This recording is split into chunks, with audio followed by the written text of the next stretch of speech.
그로 인해서 버버리는 명품 브랜드의 고급스러움은 점점 사라지고 저가 브랜드처럼 인식되는 문제점이 발생됐습니다. 또한 버버리 가품이 시장에 너무 많이 들어오면서 체크 패턴이 너무 흔해지고 고급스러움이 사라졌죠. 저렴한 대중적인 브랜드 이미지로 전락하게 되어버렸습니다.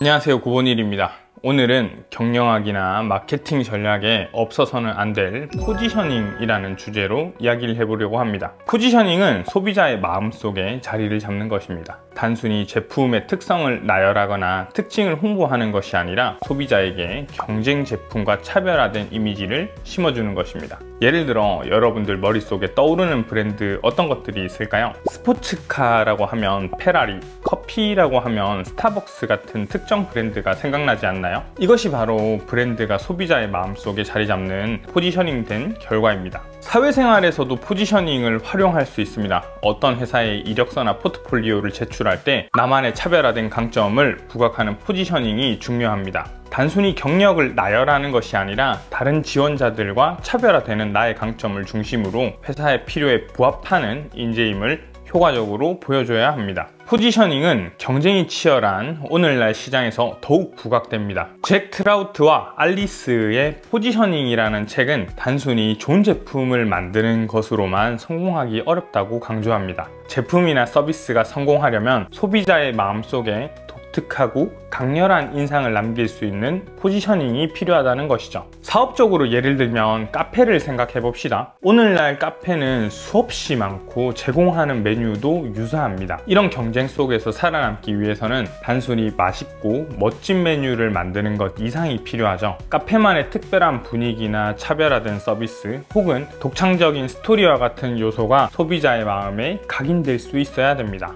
이런 전략이 바로 포지셔닝입니다. 쇼미더머니 같은 경영 프로그램에서도 떨어지는 참가자들이 받는 피드백을 보면 작년과 똑같다, 비슷한 래퍼가 많다, 이런 이야기를 듣죠. 이 또한 포지셔닝이 제대로 되어 있지 않는 것입니다. 취업 준비생의 이력서 작성에도 포지셔닝이 중요한 이유는 이와 동일합니다. 수많은 지원자들 속에서 돋보이기 위해서는 자신을 차별화해서 기억에 남는 이미지를 만들어야 됩니다. 단순히 경력과 자격을 나열하기보다 지원하는 회사와 직무에 꼭 맞는 나만의 강점을 강조해서 회사가 필요하는 핵심 인재임을 각인시키는 것입니다. 스포츠 브랜드 나이키 사례를 봅시다. 세계적인 운동선수들을 보면 나이키를 자주 신는다는 것을 볼 수가 있죠. 마이클 조던과 르브론 제임스 등 스포츠의 전설들이 나이키 운동화를 신기도 하고, 마이클 조던과 함께 만든 에어조던 시리즈, 르브론 제임스와 협력해서 르브론 시리즈를 내놓으면서 협업도 진행했죠. 이러면서 소비자들에게 자연스레 노출이 꾸준히 되고 신기만 해도 내가 프로 선수가 된 것 같은 느낌을 받을 수 있죠. 그렇다고 해서 나이키는 프로 선수들만을 위한 브랜드는 아니죠. 누구나 입고 신을 수 있는 다양한 제품 라인을 갖추고 있어서 모두를 위한 나이키라고 할 수 있을 것 같아요. 이처럼 나이키는 다양한 제품 라인, 프로처럼 보이고 싶다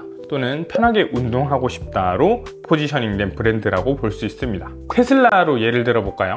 테슬라는 전 세계적으로 혁신적인 전기차 브랜드로 자리매김한 회사입니다. 테슬라는 전기차뿐만 아니라 자율주행, 배터리 기술, 에너지 저장, 솔루션 등 다양한 기술 혁신을 통해서 미래를 준비하는 이미지를 구축하고 있으며, 테슬라는 전기차를 통해서 환경보호와 지속 가능한 에너지를 강조하는 브랜드이기도 합니다. 이를 통해서 소비자들의 인식 속에는 단순히 친환경적인 제품일 뿐만 아니라 미래지향적인 브랜드의 철학과 맞다고 인식합니다. 이것이 바로 테슬라라는 브랜드의 포지셔닝 전략이라고 볼 수 있습니다. 자동차 브랜드를 가지고 포지셔닝한 그래프로 시각화를 나타냈습니다. X축은 가격을 기준으로 왼쪽에서 오른쪽으로 갈수록 가격대가 높은 브랜드이고요. Y축일 경우에는 실용성과 경제성의 고성능과 혁신적이다로 이동합니다. 현대와 혼다는 실용적이고 경제적이며 가격대가 낮아서 접근하기 쉬운 브랜드죠. 아우디나 BMW, 벤츠일 경우에는 고급스러우면서 실용성과 경제성을 중요시하는 브랜드입니다.